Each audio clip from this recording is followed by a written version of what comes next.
বর্তমানে শান্তি রক্ষায় বাংলাদেশ সেনাবাহিনীর ৪,৯৭০ জন, নৌবাহিনীর ৩৫২ জন, বিমান বাহিনীর ৪০৬ জন এবং পুলিশের ৩৬৪ জন সহ সর্বমোট ৬,০৯২ জন সদস্য বিশ্বের বিভিন্ন দেশের ১৩টি শান্তিরক্ষা মিশনে নিয়োজিত আছেন।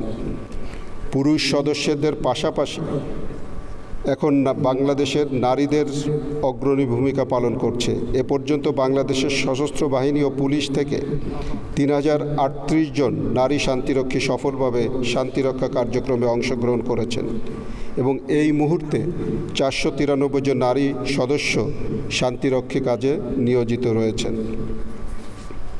সম্মানিত সুধী, বিশ্ব শান্তি রক্ষায় আমাদের এই অর্জন আমাদের কঠোর প্রশিক্ষণ, পেশাদারিত্ব, শৃঙ্খলা, মানবাধিকারের প্রতি যত্নশীলতা এবং সর্বোপরি ব্যাপক গ্রহণযোগ্যতার প্রতিফলন।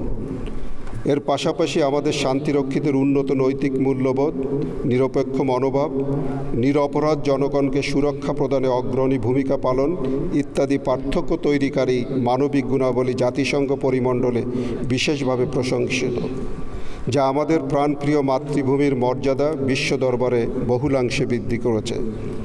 এই বিশেষ অর্জনের জন্য আমাদেরকে অনেক ত্যাগও স্বীকার করতে হয়েছে। এ পর্যন্ত শান্তিরক্ষী হিসেবে দায়িত্ব পালনকালে আমাদের সেনাবাহিনীর ১৩১ জন, নৌবাহিনীর ৪ জন, বিমান বাহিনীর ৯ জন এবং পুলিশ বাহিনীর ২৪ জন সহ সর্বমোট ১৬৮ জন সদস্য নিজেদের জীবন উৎসর্গ করেছে এবং ২৬৬ জন গুরুতর আহত হয়েছেন। উপস্থিত সুধী, আপনারা অবগত আছেন যে বিগত বছরগুলোতে বিশ্বব্যাপী সংঘাতের ধরন ও মাত্রায় ব্যাপক পরিবর্তন এসেছে।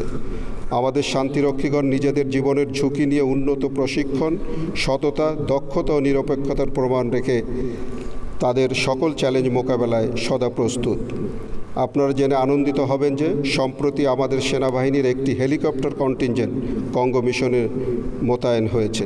এছাড়াও জাতিসংঘ শান্তিরক্ষা মিশনে ব্যবহারের জন্য সম্প্রতি পেরুর সশস্ত্র বাহিনীকে বাংলাদেশ সেনাবাহিনী কর্তৃক নিজেদের প্রযুক্তিতে তৈরিকৃত রিমোট দ্বারা পরিচালিত বিস্ফোরক নিষ্ক্রিয়কারী যান প্রদান করা হয়েছে, যা বিশ্বমণ্ডলে বাংলাদেশের ভাবমূর্তিকে আরও উজ্জ্বল করেছে।